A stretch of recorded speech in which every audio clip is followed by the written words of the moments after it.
a denominação, a homenagem.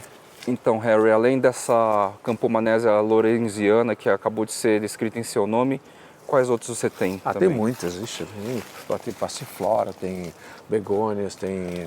Olha, eu tenho que sentar Arácea. e listar. A arácea. Tem a lorenzia, né, que é um gênero, né? Um gênero, verdade.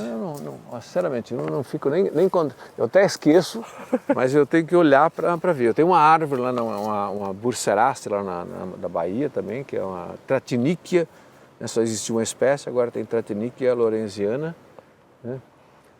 Tem begônia lorenzia, tem passiflora lorenzia, não sei se é lorenziana. Enfim, tem várias espécies. Legal. Umas 10 pelo menos, né? Acho que Parabéns aí pela Campomanésia lorenziana. Campomanésia lorenziana aqui, ó, que foi essa semana que foi publicada na revista Kew Gardens, né? Exatamente. Eu não sei na descrição, eu não me lembro qual o diâmetro, mas ela é realmente grande. É quase uma bola de ping-pong, né? Realmente ela tem uma acidez, é lógico, mas para suco, gente, é uma coisa incrível.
Olá pessoal, hoje nós estamos aqui no Jardim Botânico Plantarum com o Fly, um blogueiro de grande destaque aí no segmento de plantas, e ele esteve recentemente numa expedição na Amazônia, pelo Rio Negro, até o Parque Nacional do Jaú, e aí ele queria que eu fizesse alguns paralelos aqui do que nós temos aqui em termos de plantas amazônicas.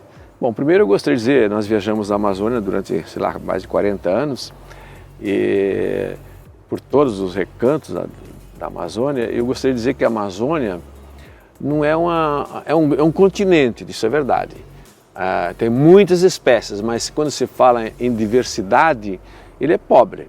Assim, quando eu falo, comparar 1 quilômetro quadrado lá na Amazônia e outro aqui na Mata Atlântica, aqui dá de 10 a 0. Mas como ela é muito grande, tem muitos ambientes, a diversidade é gigante e particularmente desconhecida, principalmente desconhecida, né? Porque se sabe, a Amazônia não tem estradas e a única estrada são os rios. E os coletores, os botânicos, os estudiosos de plantas desde o século XVIII se limitavam a andar de barco e andar assim no máximo 2 quilômetros a partir do rio. Então quando a gente vê um mapa de distribuição de plantas até hoje coletadas na Amazônia, estão todas ao longo dos rios. Fica até bonito assim, os pontinhos ao longo dos rios. Uns 2 quilômetros no máximo. No máximo 2 quilômetros. Eu mesmo confesso que talvez nunca tenha andado mais do que, nem tinha chegado talvez a 2 quilômetros do rio. Né? Quando você tem um acidente geográfico, como por exemplo uma montanha, que é raro na Amazônia, a não ser lá na periferia, no lado norte do Amazonas, e também na Serra do Divisor, lá no Acre, fora isso não há montanhas na Amazônia. Então o ambiente é muito uniforme, temos muitas plantas que a gente trouxe de lá, estão aqui e certamente ocorre também lá no Parque do Jaú, mostrando exatamente aqui uma palmeira de subbosque, né? A Geonoma máxima. A Geonoma é uma família, desculpe, é um gênero muito importante de palmeiras, que tem aqui na Mata Atlântica também, mas são outras espécies, e a Geonoma máxima é uma das principais realmente, principalmente do Baixo Amazonas, né? Mas ela ocorre em todo o resto da Amazônia, porque são várias variedades ou subespécies, né? Voltando aí e tentando relembrar o que a gente vem ensinando no nosso curso online Botânica Essencial, eu gostaria de dizer que a palmeira é uma planta monocotiledônea. Então, só relembrando, plantas monocotiledôneas não se ramificam, né? É um caule único, tem folhas de nervuras paralelas, né? Vocês estão vendo aí em cima, e o seu sistema radicular é fasciculado, ela não tem um peão como as árvores, tal, uma raiz, um sistema radicular de cabeleira, muitas vezes, como é o caso aqui, por exemplo, ela já começa com raízes adventícias aéreas, né? Que é para fixar, uma vez que ela não tem um peão forte que vai lá para as profundezas, ela tem que ter muitas raízes, e as raízes são todas do mesmo tamanho, né? Elas esparramam por todo o redor aí. Então é a maneira dela se fixar e resistir às intempéries. Tem outras características, né? Que vocês vão ver lá no curso, que as flores são trímeras, né? E que, quer dizer, sempre 3 ou múltiplo de 3, nervuras paralelas, esse lance do caule, né, que nesse caso a gente nem chama de tronco, né? O caule é um termo genérico, né? Mas isso aqui é um estipe, a gente não fala tronco, o tronco é para árvores, e palmeiras não são consideradas árvores. Vamos ver outras plantas interessantes aqui ao longo da nossa caminhada aqui no Jardim Botânico Plantarum. Bom, gente, continuando o nosso tour aqui pelo jardim, olhando plantas amazônicas, eu não poderia deixar de mostrar esse grupo aqui que estão vendo aqui, que são as helicônias. Helicônias hoje constituem uma família distinta, são as heliconiáceas, mas também é uma monocotiledônea. Antigamente elas estavam na família Musaceae como as bananeiras, mas são muito diferentes das bananeiras. Essa é um grupo que existe muito na Amazônia, porque são plantas essencialmente tropicais.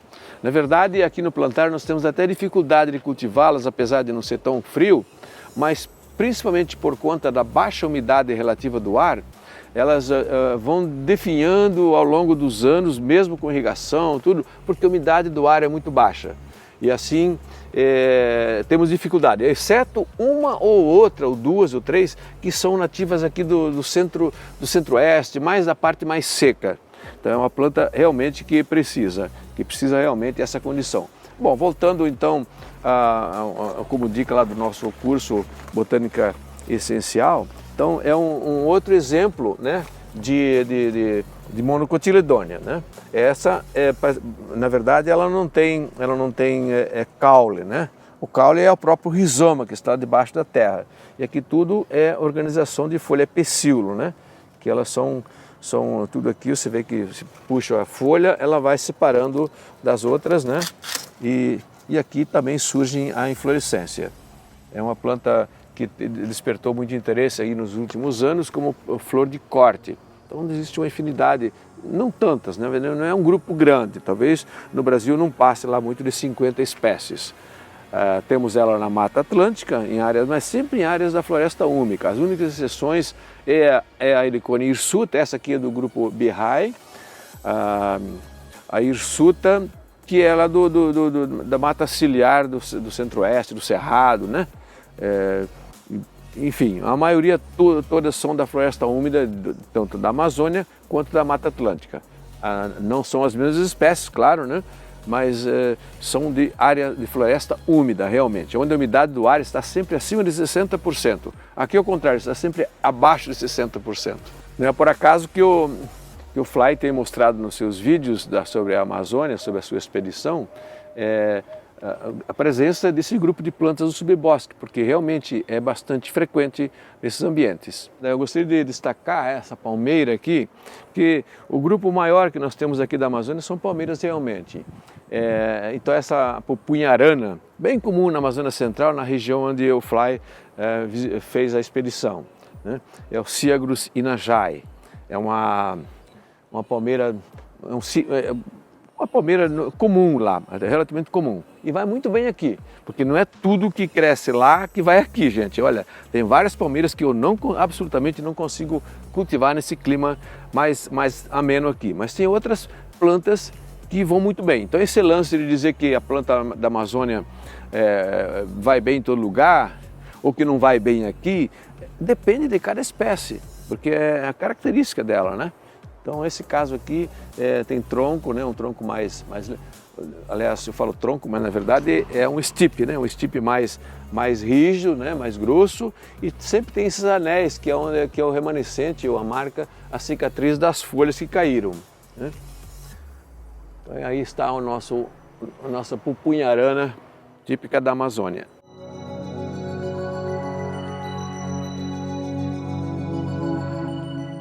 Nossa, bem cheiroso mesmo. Olá, chegamos no Araça aqui, gente. Começando, Araça é um grupo gigantesco da Amazônia e certamente o Fly vai mostrar ou tem mostrado esse grupo bastante lá no seu canal, né?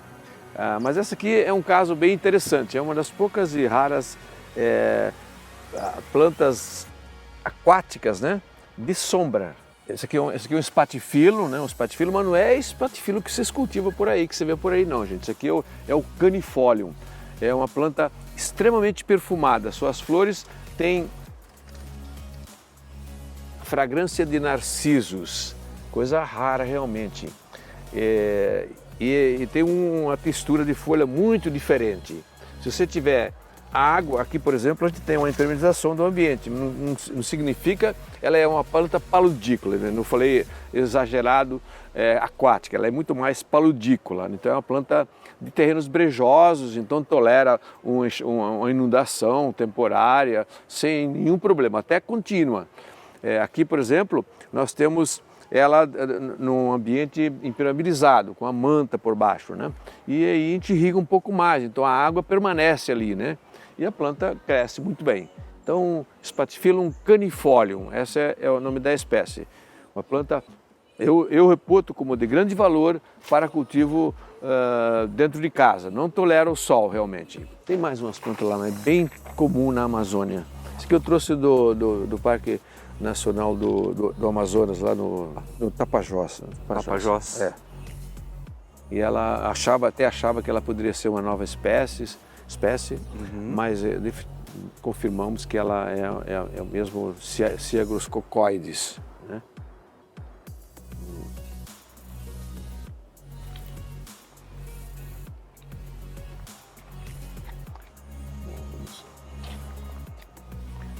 Tem outras bem mais raras da Amazônia, como a Chila, essa aqui, ó, mas ela é bem da Amazônia Ocidental, bem já no extremo, no oeste, bem para frente de Tabatinga, descendo pelo Rio Javari, na região do estirão do Equador.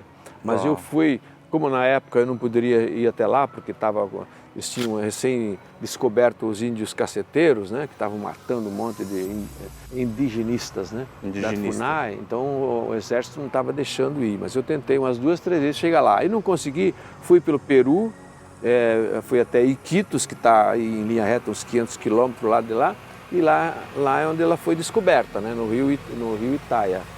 Então é Itaia micorum, é uma palmeira de leque, né, coisa rara. Já temos até quase em produção, plantas já grandes.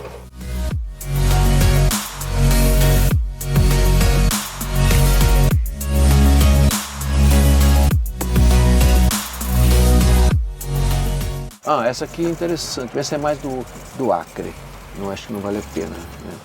Essa aí não tem, o Caranaí não tem não, tá. Na parte norte da Amazônia. Amazonas. É bom a gente entender, pessoal, que a Amazônia é gigantesca, né? A gente fala Amazônia e às vezes associa Amazonas, mas a Amazônia ela percorre países diferentes, tá? Então a gente está buscando aqui algumas espécies mais ou menos que habitam a região lá que eu estive, próximo ao Rio Negro. Por exemplo, o Ciagro Sancona, aqueles grandes lá, são mais do Acre, viu? Mas Rondônia, até Mato Grosso, né? Tá. Mas aí não passa, não entra quase no estado do Amazonas. São as grandes, lá no fundo, aquela lá. Era considerada a maior palmeira, maior Ciagros. Mas na verdade tem esse um aqui que é Ciagros vermiculares, que eu acho que é maior, né? Esse é o vermiculares, Ciagros vermiculares. É mais a região do Acre, né? Você falou? Não, esse não. Não. O Sancona aqui é do Acre, aqueles lá, né? Ah, tá. Esse aqui é do Pará, do sul do Pará até, né? Tá.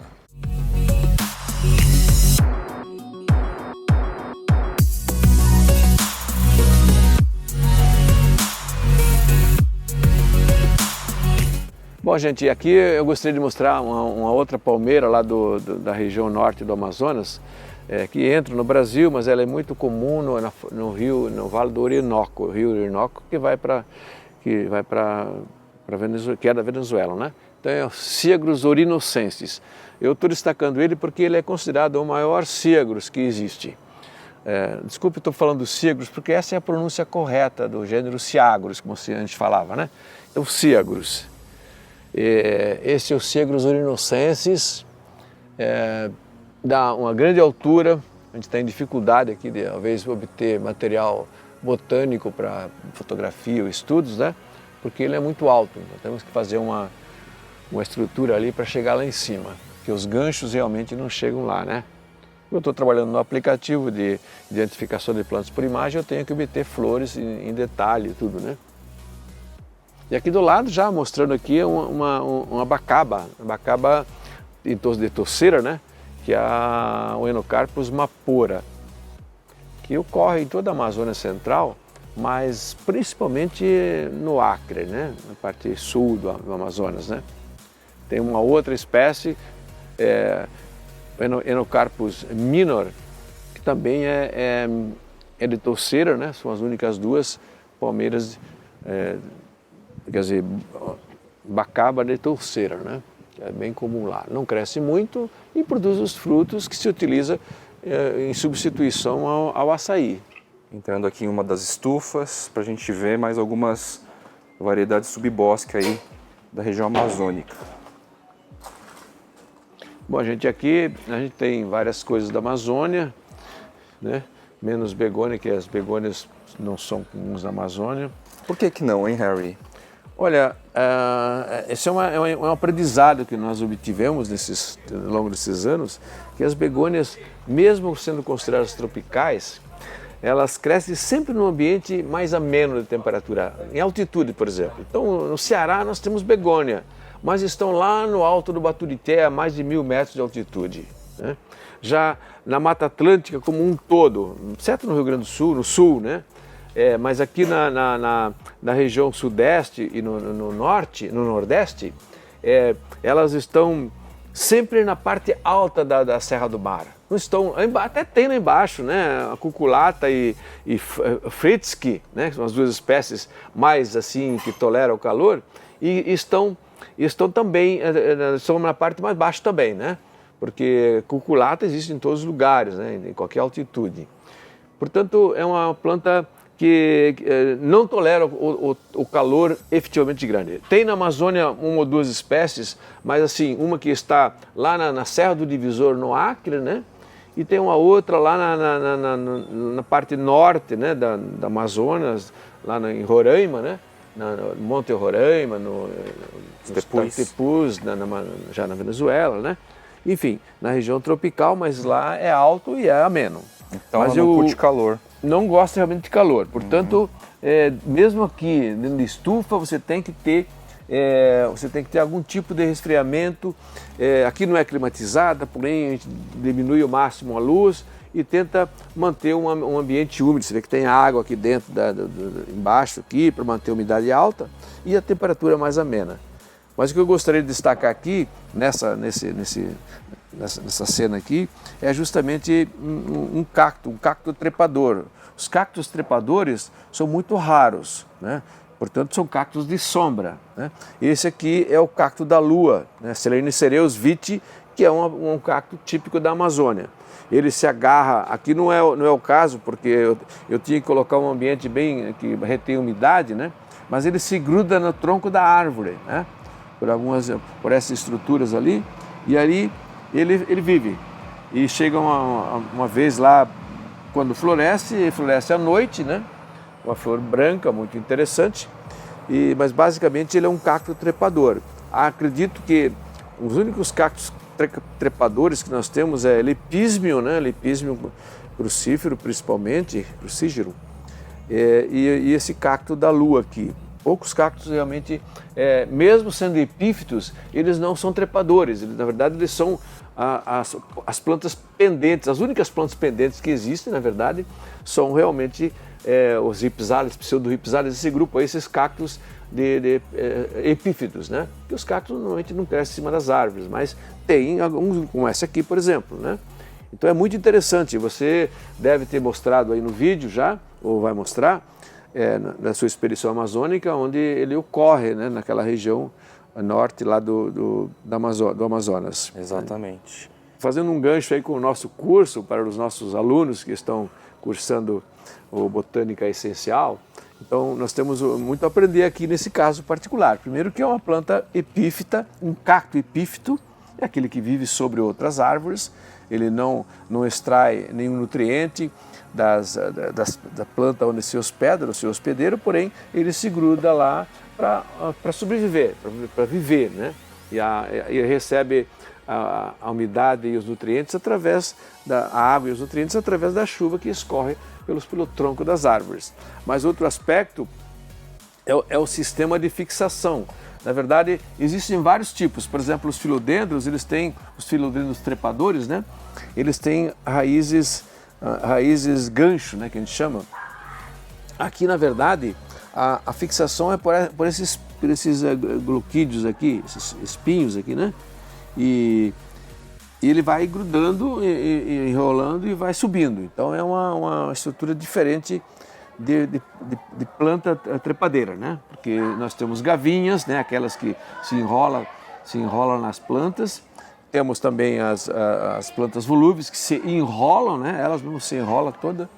E tem as raízes que a gente chama de gancho, né?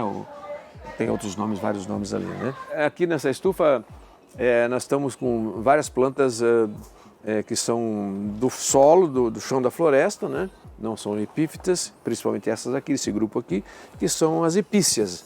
As epícias, nós temos aqui basicamente duas espécies, né? Epícia cupreata e a epícia fimbriata.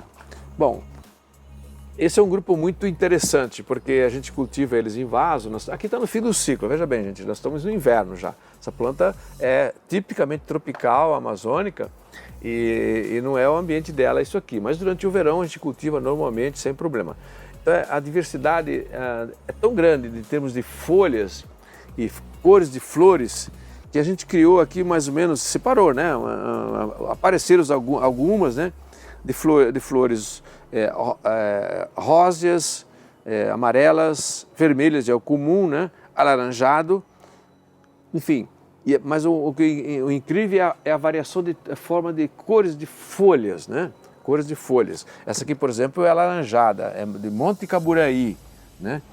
E eu nunca tinha visto também. Essa aqui, por exemplo, é bem da região lá de Manaus, né? Que eu estou chamando de Manaus. Então a gente selecionou, a gente organizou esse grupo e criou lá umas 20 e tantas cultivares de epícia cupreata. Já a epícia fimbriata é um tipo só, essa aqui, ó, que está com flor agora, mas já está no fim do ciclo. Então essa aqui também, só tem esse tom aqui mais branco, né, de flor branca. Mas é outra espécie, então ela tem esses estolões, né, meio que bem pendente também, assim como a cupreata, mas ela é mais, tem também os estolões, você vê aqui, né, separa, esse aqui, qualquer pedaço disso aqui, ó, tirou aqui, Uma joga mudinha. no chão, ela já pega e beleza. Além de reproduzir por sementes, aqui a gente faz também por sementes, e na multiplicação por sementes, a gente sempre encontra novidades. Então essas variações incríveis que você vê aqui, é fruto de multiplicação sexuada, né, de sementes, né? Então é incrível esse grupo. Elas entram em dormência. Sim, ela não... Bom, na verdade, depende do frio, ela morre, né? Mas a gente sempre, quando chega no outono, a gente multiplica elas e já deixa em ambiente aquecido, né? Controlado, para se der muito frio, elas vão morrer todas. E aí eu tenho que... Mas tudo bem, temos semente também, né? Então a gente tem que se preocupar com esses detalhes. Você vê do outro lado, tem outros grupos que já morreram totalmente, mas aí já não é epícia, né? E aqui do lado, nós temos, bom, você vê a variação, mostrando aqui a variação de epícias, é incrível, né? Todas as formas, tem até uma inteiramente prateada aqui, ó.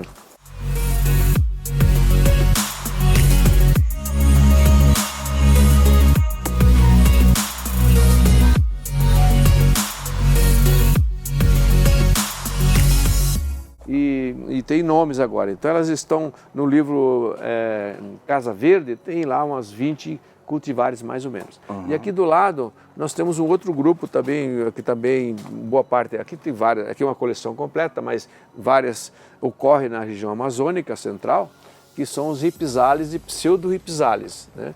Tem o formato de macarrão, tem como aqui, por exemplo, tem o formato de cacto, tem o formato de cinta aqui, por exemplo, de fita, né? Tudo são ripizales, são plantas que crescem sobre outras árvores, são epífitas. Isso aqui não é folha, qual que é o nome desse, certo? Então, isso aqui é o seguinte, aliás, as estruturas verdes dos cactos não são folhas verdadeiras, são caules modificados e a gente chama de cladódios. Cladódios. Mas nesse caso particular, que tem forma laminar, tem forma de folha, a gente chama filocládio. Né? Mas eu falo assim, num cacto normal, ereto, tal, que tem aquelas estruturas verdes, aquilo tudo é um cladódio, que faz o papel da folha, de fotossíntese, porque é verde, né? Ela não tem folha, o cacto não tem folha, né?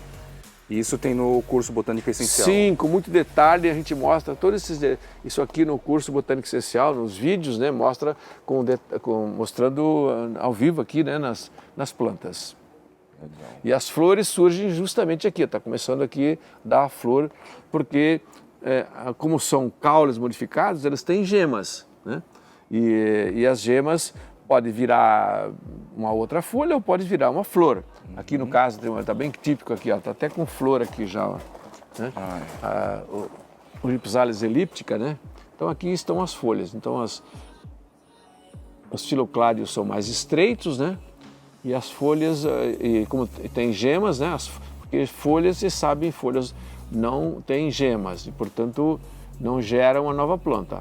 À exceção das castuláceas, gente, que podem gerar uma nova planta e podem produzir, inclusive, gemas axilares, auxiliares, axilares, né? Como chama esses pelinhos aqui que ela forma? São os estames, né? A estrutura masculina. Isso, e a feminina está bem no meio aqui, ó, o estigma geralmente só tem um e todo esse mundo de estames, e na ponta tem as anteras onde está o pólen, né? Esses estames tem muito comum nas mirtáceas também, né? Nas folhas das Sim, mirtáceas. sim. Aqui, por exemplo, é um pseudo-rhipsalis lá da região onde é o pseudo-rhipsalis amazônicos.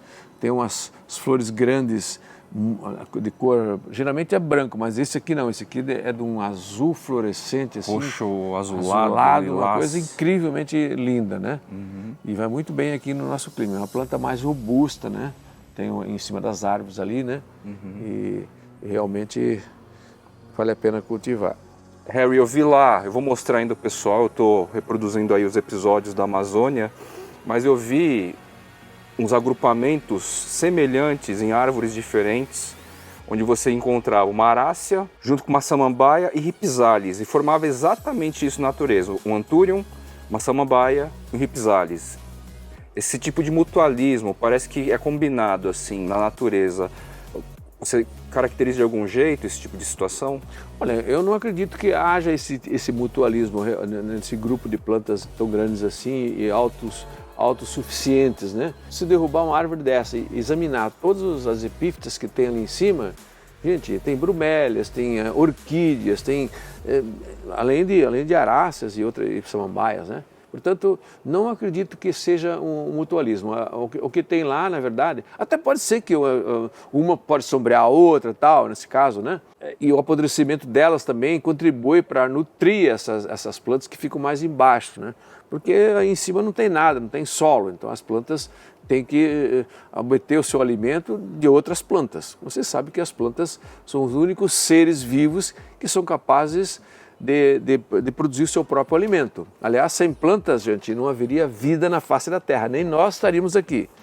Isso é muito importante que se destaque, porque elas são os únicos seres capazes de gerar o seu próprio alimento. O que é? Através da fotossíntese, né, através das cores verdes da planta, elas produzem os seus alimentos a partir de elementos simples da natureza. Portanto, são plantas autóctones, a gente chama, né? Autossustentáveis. São os únicos, realmente.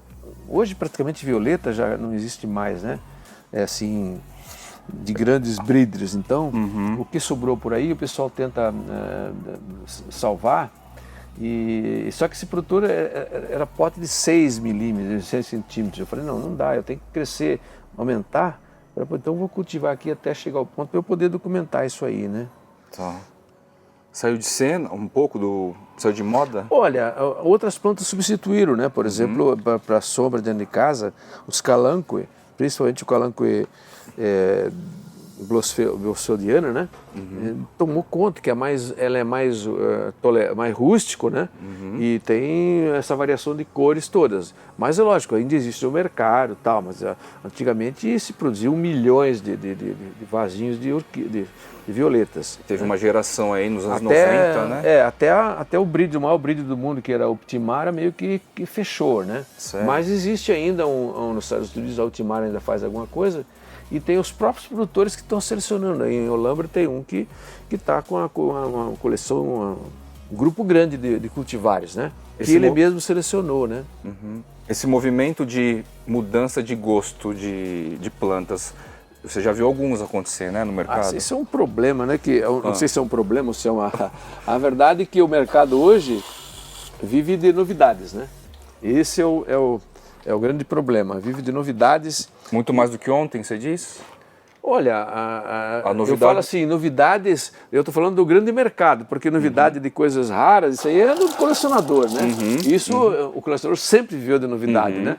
Mas assim, o grande mercado de consumo de flores vive de novidade também, então eles estão sempre querendo lançar novos tipos de plantas. Assim como qualquer outro mercado, o tempo de vida da novidade é mais curto, que está ficando cada vez mais curto, você acha? Com certeza, cada vez mais curto. Plantas. Mas é lógico, eu não posso comparar com colecionadores, pessoal que vende online, porque ali o que predomina é realmente novidade. Mas mesmo assim, esse mercado diminuiu. Eu confesso que eu estou acompanhando, vendas online tem caído bastante. Que cresce lá no sul, muito frio, né? A 1.200 metros de altitude, cara, aí é difícil, né? Essa aqui é uma mudinha daquela grandinha que ficava aqui? Qual? A Paranaenses? Sim. Você tinha uma grandinha eu aqui. ainda tenho elas, mas eu estou sempre picando para manter a espécie. Eu vou só te mostrar aqui, ó, a planta mais rara que eu tenho aqui.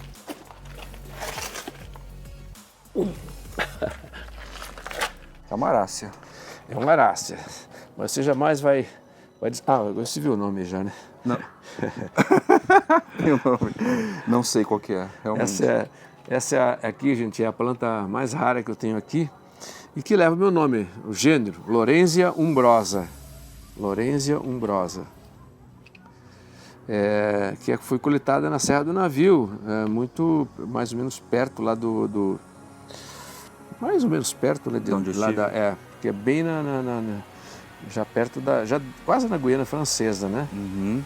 E é uma arácea basal, é a arácea mais basal lá da filogenia, na evolução do grupo, né?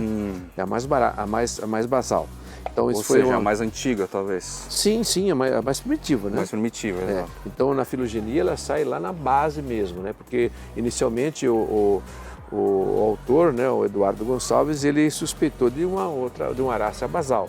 Mas, na verdade, devido ao posicionamento dela na filogenia, ela foi considerada como todo mundo no mundo inteiro considerou que ela é realmente um gênero legal, bom, né? E logo depois agora descobriram uma outra espécie lá na Guiana Francesa, que é muito perto de lá, né, onde a gente descobriu essa aqui, né? Mas ela fica um pouquinho maior, ela dá flores, fica maior um pouquinho, né? Ela é tipo aquática? Não, também? ela é umbrosa, significa Umbrosa. sombra, né? Aham. Só para você ter noção, ela estava dentro do subbosque da floresta, debaixo de uma vegetação densa. Então ela é realmente a planta mais de sombra que existe, tanto que ela está aqui no terrário, que eu tenho que manter no terrário por causa da umidade do ar, que a umidade do ar aí é alta, e ela vive bem aqui não tem luz quase nenhuma ali dentro, né? Verdade. Mas ela realmente, na verdade, essa planta já foi, alguém trouxe de lá recentemente e estava comercializando isso aqui, assim, para colecionadores, né? E ela finalmente está aqui, eu tenho que manter sempre, Que legal. úmido. Aqui no caso é um gênero, né? No caso é um que é gênero, mais- ou seja, é mais difícil. interessante Não, mais o difícil, negócio. porque não surgem gêneros todos Então, os dias, né? Exatamente. Gênero atualmente está difícil de aparecer. Então vamos só ver o nome dela aqui. Sim. Lorenzia, olha lá. Uma arácea, em homenagem ao Lorenzi. A Serra do gênero- Navio no Amapá. Legal. Umbrosa.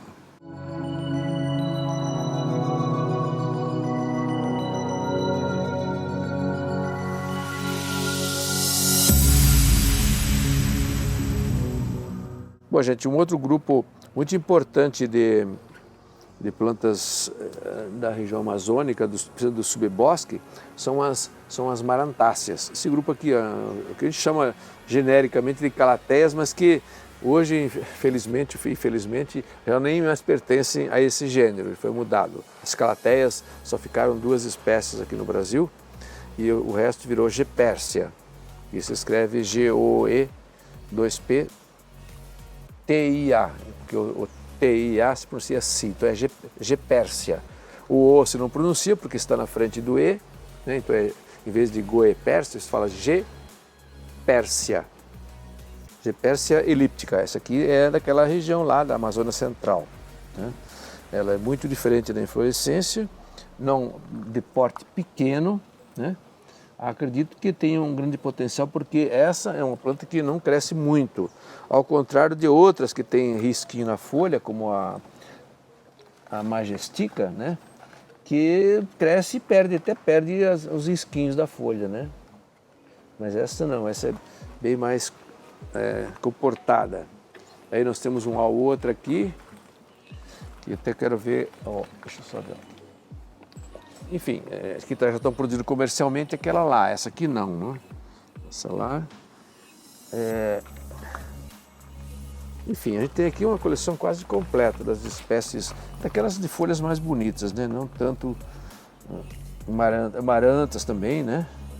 Aqui, por exemplo, olha só, essa aqui é uma orbifólia sem a variegação, né? Porque a normal é aquela lá, né? A orbifólia. Essa aqui não, essa aqui é a forma típica, deixa eu ver de onde que veio isso aqui, de alta floresta do oeste, né, que é Rondônia, porque tem alta floresta Mato Grosso, né? Alta floresta do oeste, Rondônia.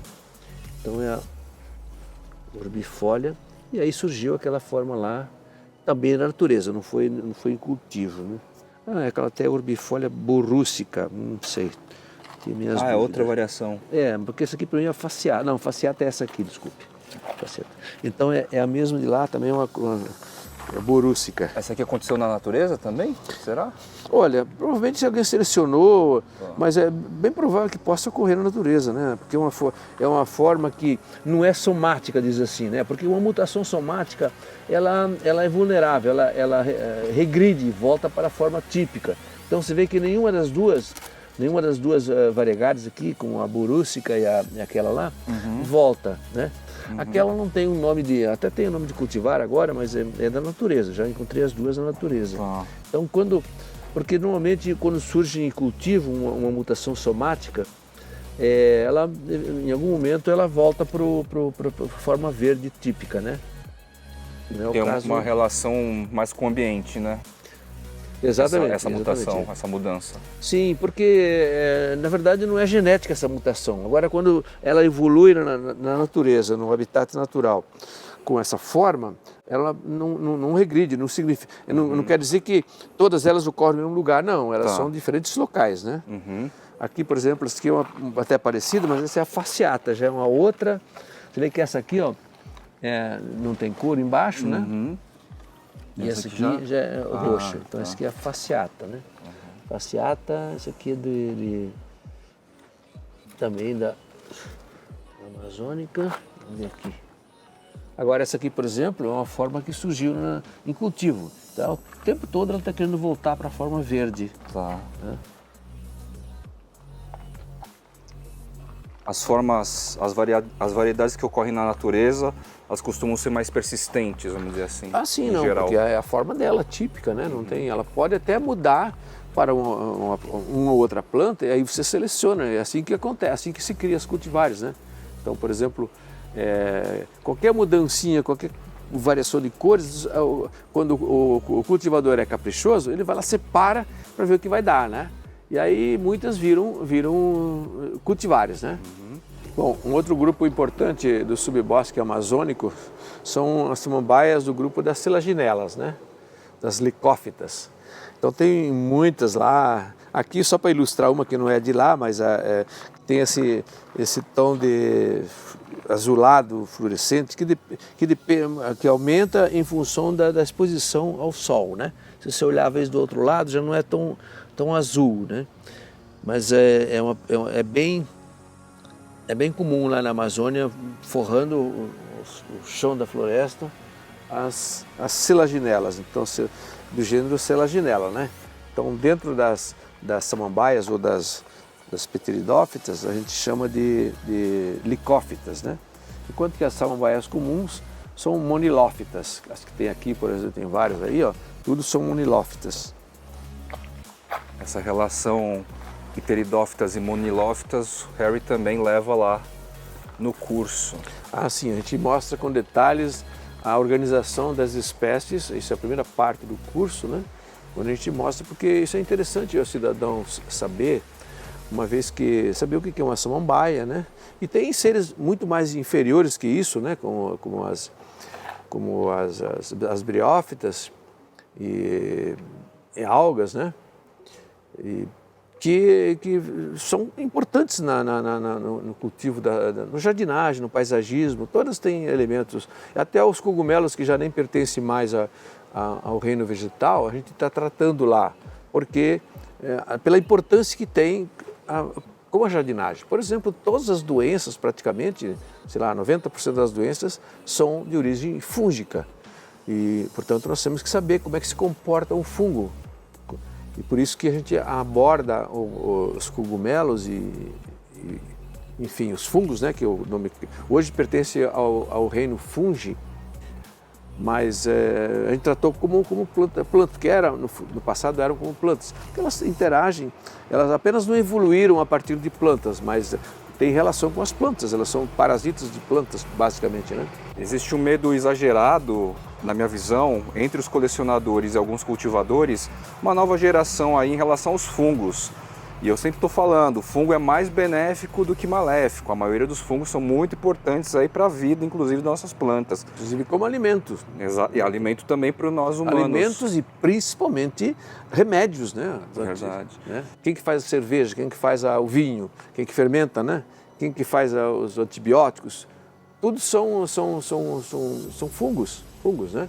Eu não vou generalizar cogumelos, porque cogumelos é uma forma dos basidiomycetos que ficam gigantes e que se consomem como alimento, né? Visíveis, inclusive. Portanto, não há por que ter medo dos fungos, né? Lógico que eles causam problemas se você descuidar, tem que estar de olho sempre e monitorar a ocorrência de doenças, mas pode ter certeza que tem muito mais problemas com insetos, com cochonilhas e pulgões e outros tipos de insetos em plantas do que com doenças, porque doença sempre está relacionado com algum problema que você não está respeitando. Você está dando muita água, começa a dar podridão, você está expondo muito ao sol, né? E aí ocorre o aparecimento de doenças, enfim, sempre é um problema de mau manejo a presença de fungos, de doenças fúngicas. Já doenças de pragas, insetos, né?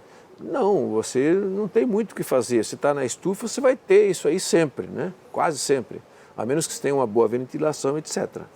Então, se a gente der uma condição de microclima, nutrição ideal, a preocupação com fungos reduz drasticamente em geral, né? Bom, definitivamente, se der condições adequadas para a planta, né? Condições nutricionais, né? Uma planta bem nutrida é menos suscetível, se der condições de umidade do ar, né? Umidade do solo, tudo isso. Luz adequada. Luz, principalmente luz adequada, com certeza. Fazer uma nova edição, né? Uma nova edição, mas assim, tirar aquele excesso de variedades de cultivares de manga que ninguém cultiva, de laranja, de abacate. Fazer uma edição compacta. E fazer com mais espécies. Não, até o mesmo tamanho pode ser. Eu falei para ele reduzir 3 cadernos, 2 cadernos, mas ele falou que tem muita coisa nova, né? Então, beleza, falamos de fotos, né? Uhum. Eu tenho sentido um movimento bem sutil ainda, mas que está num crescente de interessados por frutíferas não convencionais. Sim, essas porque coisas como eu acompanho novas. o Marco Lacerda há 4 anos produzindo o canal lá dele, eu vejo a dinâmica de interesse a partir das estatísticas do YouTube dele, né? Sim. E eu tenho sentindo uma coisa mais... Eu mesmo publicando uma coisa ou outra de frutífera, tá começando a gerar um engajamento. Eu tenho ouvido pessoas falando em frutíferas não convencionais e tal. Sim. É interessante, assim, ainda é bem sutil. Esse grupo das mirtáceas aí é um potencial mesmo grande, né? Acho que, olha, essa aqui mesmo, essa é uma planta lá na sua região. Essa aqui é uma planta frutífera fantástica, né? Que é E agora? Deixa eu lembrar isso tudo. Muitas vezes a gente dá uns brancos aqui, né? Coepia bracteosa. Esse aqui é a árvore. Esse é o aplicativo que você está desenvolvendo? Não, esse é o Jardim Fácil, eu mesmo. Esse aqui eu fotografei lá na região de Manaus. E aqui, evidentemente, não tem o fruto, porque é outro. E aqui é exatamente essa aí. É o pajurá da Amazônia Central, é uma árvore não é muito grande, mas o fruto é grande, muito grande. Esse aqui é o tamanho máximo que ela chega, mais ou menos? Não, um pouco mais. Tá. Ela fica maior. Coépia, nós temos aqui na Amazônia, aqui na Mata Atlântica, uma coépia também que é comestível, né? E essa aqui do Amazonas, coépia bracteosa. Essa é do Amazonas. Essa é a Amazônia. Então está aí já há alguns anos e daqui a pouquinho vai estar frutificando. Tem um fruto bem gostoso? Sim, é muito legal. Só que ele é um pouquinho gorduroso, mas é comercializado nas feiras de Manaus. Se você procurar lá para jurar, eles vão te oferecer lá. Legal. Eu gostaria de deixar uma mensagem aqui no final dessa matéria aqui com o Fly. Os seguidores do Fly, né, que a grande maioria são colecionadores, vocês aí, né, que estão ali, que prezam pela possibilidade de tornar o seu hobby o mais científico possível, né, que é muito interessante realmente. Eu acho que o Botânica Essencial, o nosso curso online, é feito para vocês. Evidentemente, não tem o rigor científico que se exige para o treinamento ou para falar com botânicos especialistas, claro que não. O curso é destinado a pessoas da área de produção em geral, de pessoas que colecionam, que gostam de plantas no seu dia a dia, como hobby, ou mesmo como produtor de plantas, mas jamais se pensou em que ele fosse um curso destinado a taxonomistas ou botânicos especializados, absolutamente não. Você, como colecionador, que preza, né, para saber os nomes corretos das plantas, os termos exatos de utilização no cultivo das plantas, definitivamente o Botânica Essencial é para vocês, realmente. Bom, o Botânica Essencial já se encerrou as suas inscrições em 16 de junho passado, mas nós voltaremos no próximo ano com mais promoções. E esses mais de 1000 alunos que já estão inscritos vão poder fazer o seu curso, sorteados muitos deles aqui para uma monitoria aqui conosco no Jardim Botânico Plantarum, e o ano que vem estaremos novamente aí oferecendo mais outras inscrições, beleza?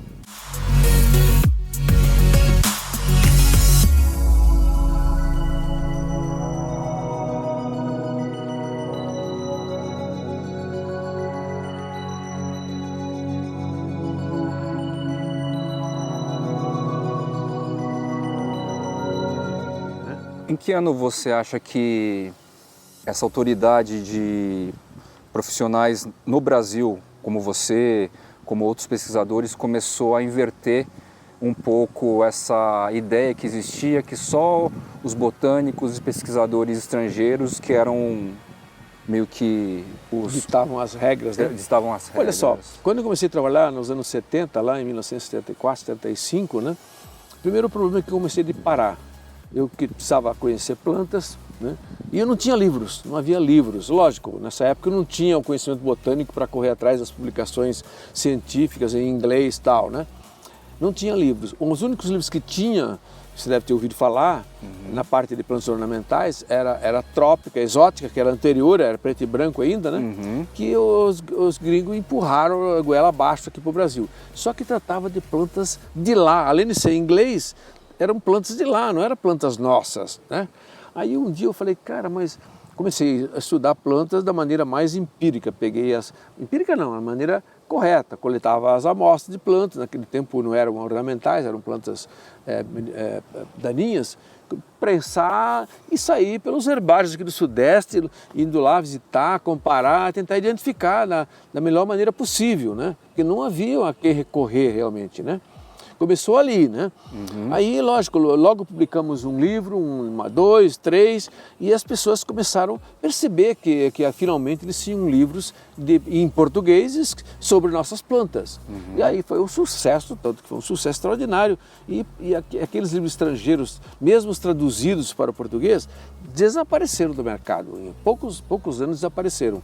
E nós continuamos... Foram substituídos por esse que vocês... Sim, porque agora haviam livros, né? Em planta daninha nem se fala, né? Porque quem que vai escrever um livro de planta daninha? Mas tudo bem, nós escrevemos um livro muito bonito em 1982, aliás, em 76 já foi um livro para o Paraná, e depois, em 82, um livro para o Brasil, né? Qual que foi a primeira obra? Foi Principais Ervas Daninhas do Estado do Paraná, em 1976. Essa foi o marco zero aí do seu trabalho, exatamente. Né? Aí eu fui para os Estados Unidos, lá eu trabalhei, fui fazer o mestrado nos Estados Unidos, e lá eu tinha muita amizade com o meu orientador, e aí eu fiz um levantamento das plantas daninhas dos Estados Unidos inteiro e publicamos um livro chamado Weeds of the United States and Their Control. Então ele fez a parte de controle químico e eu fiz a parte de botânica. Foi publicado em 1981, 82, por ali, né?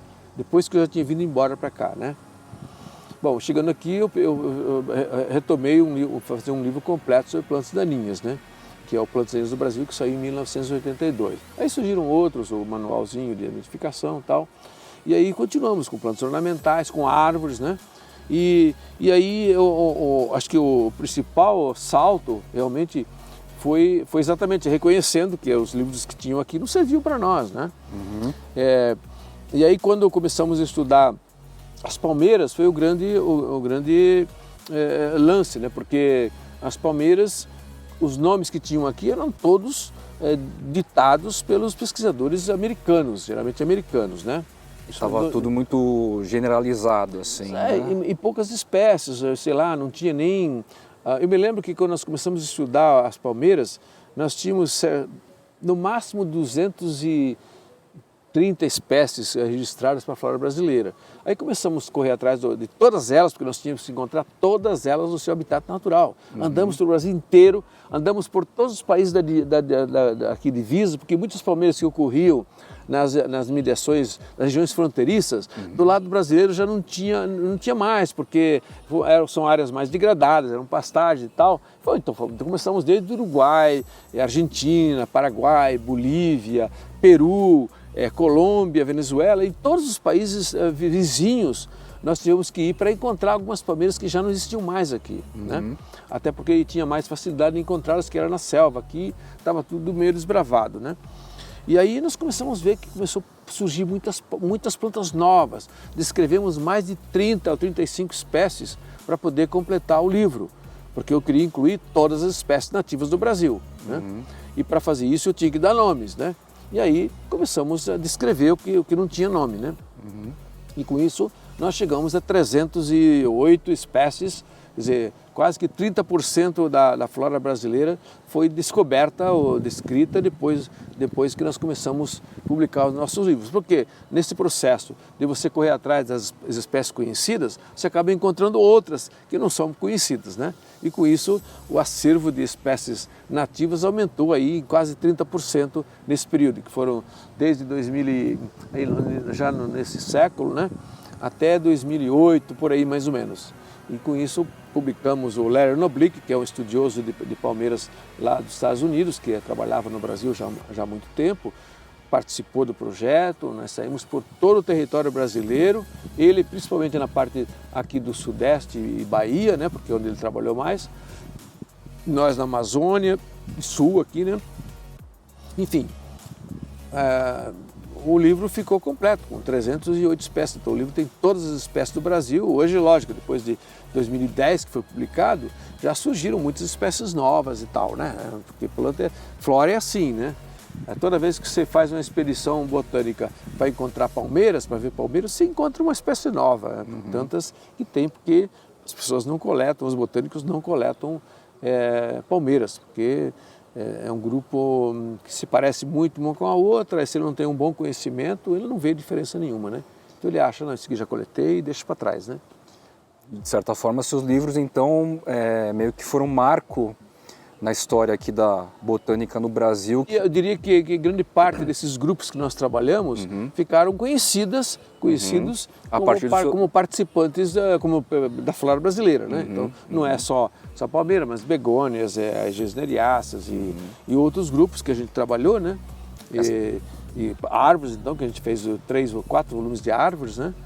Ficou bem conhecido. Então, acho que eu sempre falo que muitas coisas mudaram após o nosso trabalho, nossos trabalhos aí de quase de 50 anos, na verdade, né? Desde 1974, né? Mas o trabalho, lógico, não terminou. Você sabe que o Brasil tem 35 mil espécies de plantas superiores e a maioria delas não são nem conhecidas, né? Não são totalmente desconhecidas. Fora as que ainda falta para descrever, que eu estimo que é um outro tanto. Porque não sei se nós vamos encontrá-las ainda, porque muitas já foram destruídas, uma vez que os habitats já foram destruídos, não serão mais encontradas. Mas a flora brasileira é rica, o problema é que ela não é muito estudada, né? Já quando se compara com um país como a Guiana Francesa, como o Equador, tem, em termos de quantidade de plantas por unidade de área, é o dobro, ou chega a ser, para alguns países como a Guiana Francesa, chega a ser 8 vezes maior. Mesma coisa do Equador, eu falo Colômbia, nem se fala, né? De modo que a flora brasileira é grandiosa, porém pouco conhecida ainda, né? Lógico, é um continente isso aqui, né?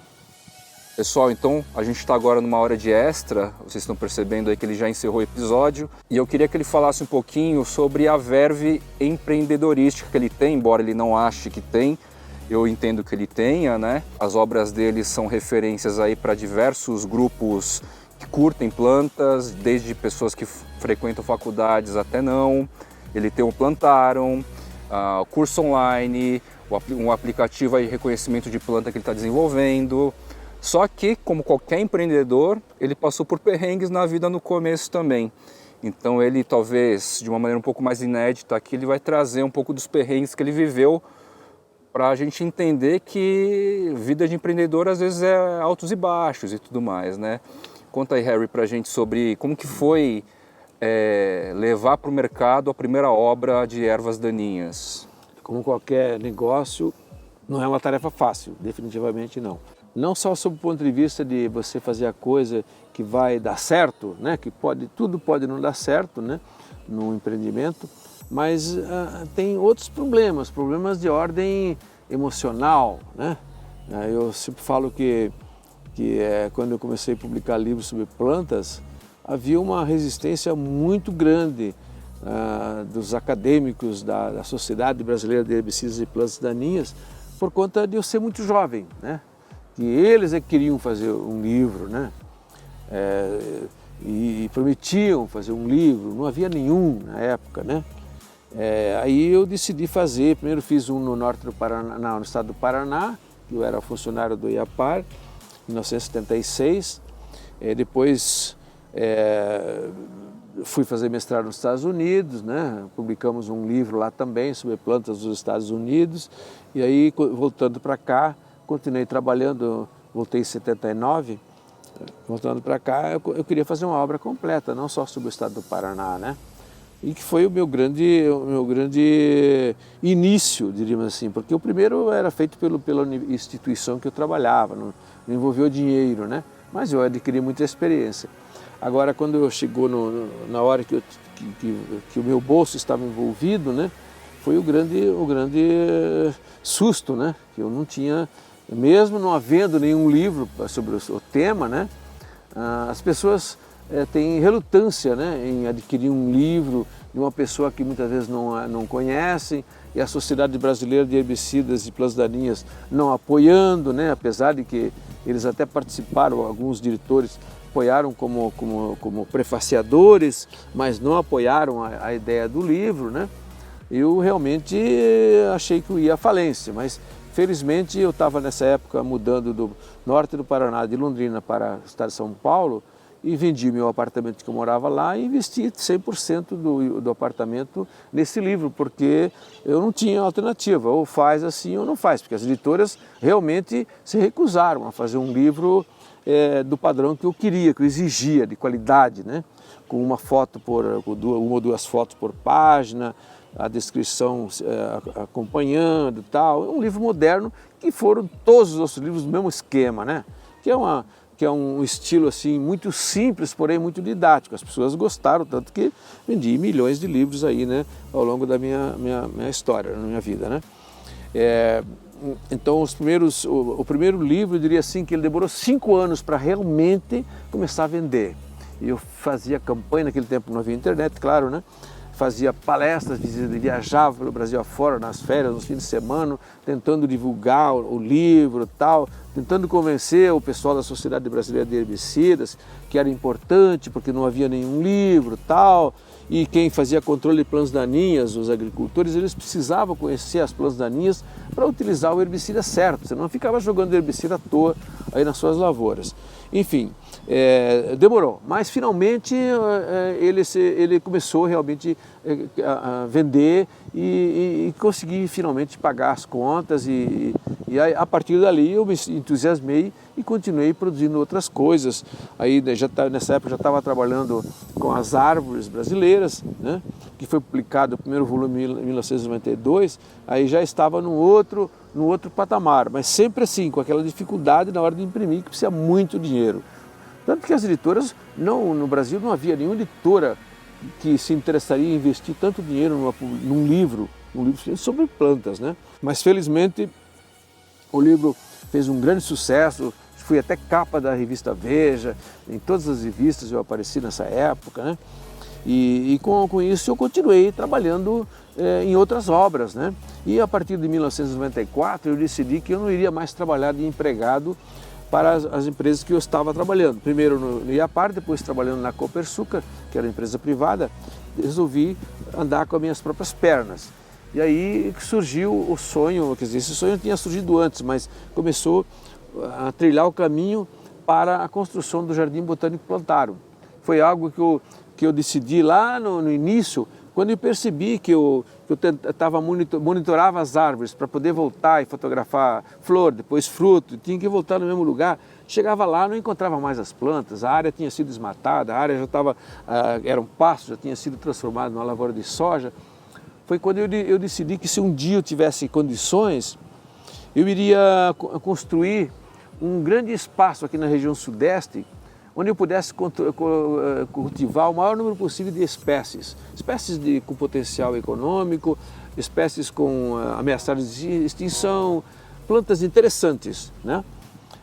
Só que esse sonho só começou a ser realizado em 1998, quando finalmente eu consegui capitalizar o suficiente para comprar e adquirir uma área aqui em Nova Odessa de 10 hectares dentro da cidade para construir o jardim.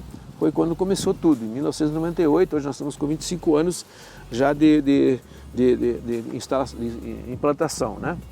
esse projeto, eu continuei, lógico, quando eu saí do meu trabalho formal, eu tive mais tempo, tinha dinheiro, então eu fazia expedições assim, semanal praticamente, para algum lugar, várias por ano, muitas, né? E com isso eu fui conhecendo a flora brasileira, coletando plantas, fotografando e publicando livros, né? Porque o final sempre seria a publicação de livros que fosse me bancar essas extravagâncias de viajar, fazer expedições, né? Porque não é barato, você não tem noção quanto custa 15, 20 dias numa expedição na Amazônia, alugando barcos, contratando mateiros, levava pesquisadores comigo, tal. Era muito dinheiro. E eu, nessa época, tinha condições de bancar isso, porque eu sabia que lá na frente eu ia produzir um livro que ia vender e que ia pagar esse investimento, né? E assim foi embora até 2000, em 2002 eu comecei a perceber, 2005, comecei a perceber que o livro já não estava interessando mais para as pessoas. Até então eu vendia tudo que se produzia, gente. Eu me lembro que nós chegamos a ter uma edição de um livro sobre frutas que vendeu 10 mil exemplares em 5 meses após o lançamento. Aquele de capa preta? Não, de uma capa azul. Azul, azul. Tá, o primeiro. E outras plantas medicinais também teve uma saída incrível. Então eu fiquei tão entusiasmado que comecei a investir mais na área, né? Sempre investindo mais. E construindo o jardim, porque aí eu tinha capitalizado o suficiente que dava para ter esse luxo, né? Enfim, fomos construindo isso aqui, foi muito dinheiro. Só para cercar essa área, você não tem noção o que é cercar uma área de 10 hectares com muralha de concreto e alvenaria e tal, né? E o solo era inóspito ou era... Não, isso aqui era uma indústria abandonada, havia 15 anos. Só tinha leucena e formigueiro. Tinha tanto formigueiro que nós tivemos que, quando eu comecei a fazer o traçado das vias, tivemos que mudar vários lugares porque tinha formigueiros tão grandes que as máquinas de esteira que iam compactar afundava no local. Tinha que mudar o traçado porque ali não conseguia compactar. Tanto eram os formigueiros. Cheio de marginal, porque aqui nós estávamos dentro da cidade, né, uma área abandonada, e leucena para todos os lados. Então, até se livrar de todas as brotações de leucena, foi um trabalho longo, né? Mas tudo foi dando certo, eu não tinha pressa para terminar, nunca tive pressa para fazer nada. Sempre falei, não, quero fazer bem feito, né? Assim como livros, eu nunca tive pressa para sair correndo e publicar antes de ele estar pronto. Não. E agora mesmo eu estou trabalhando num aplicativo de identificação de inteligência artificial e que provavelmente demora mais 5 anos para estar concluído. Mas eu falei, não vou lançar antes que ele esteja assim minimamente pronto, eficiente, com uma inteligência artificial muito boa para ninguém ficar decepcionado a hora que testar, né, a hora que usar, né? Portanto, eu nunca tive pressa. Mesmo tendo 75 anos de idade, eu acho que sei lá, acredito que eu venha viver mais uns anos, mais uns 5 ou mais anos, e com isso eu consigo terminar o projeto aí do aplicativo de identificação de plantas por imagem. Mas, lógico, paralelamente, nós temos feito alguma coisa ainda na área de livros, mas, como eu falei, os livros perderam muito o interesse, né? Hoje o jovem já não compra mais livros e eu tenho que atender basicamente o público mais velho, né, que ainda compra livros, e tentar oferecer alguma coisa para esse mercado que ainda existe, né? Mas já estou lá na frente com e-books, com iBooks, com aplicativos em geral de escolha de plantas, coisas inteligentes que o cidadão precisa usá-lo apenas e consegue ter resultado somente clicando alguns botões ali, você chega no resultado que você precisa. Tentando resumir aí alguns conselhos para o jovem que está iniciando agora, seja na área das plantas, botânica, pesquisa, engenharia agrônoma ou qualquer outra área. Você como um cara que é uma referência, né, no nosso nicho, no nosso segmento, né? Que dica você daria para o cara que quer empreender nessa área? Assim? Bom, eu gostaria de dizer primeiro que a vida do jovem está ficando muito mais fácil hoje. Imagine, há 50 anos atrás não existia livros para eu identificar uma planta, né? Hoje tem aplicativos de inteligência artificial, eu estou construindo um, mas existem já outros europeus que não funcionam muito bem aqui porque a flora é diferente, mas que facilita a vida do jovem, seja ele agrônomo, ou paisagista, ou até biólogo, tem tudo, já tudo feito. Então, essa geração atual a velha, né, nossa, está facilitando a vida do jovem que está vindo ali, que muitas vezes não tem muita vontade de estudar e tal, e vai sair muito bem, porque tudo vai estar num apertar de botões no futuro, né? E ela vai evoluir muito, vocês não têm noção. Bom, aí eu te pergunto assim, mas e o que sobra para um jovem hoje, né? Empreender dentro da minha área, por exemplo, né? É muito mais difícil, mas isso é normal, né? Quando eu comecei, eu tinha para escolher 4 empregos. Isso me deixou muito perturbado, porque eu não sabia qual que eu ia escolher, porque o meu medo era esse, escolha esse aqui, não dá certo, tal. Hoje o jovem tem dificuldade de arrumar emprego, né?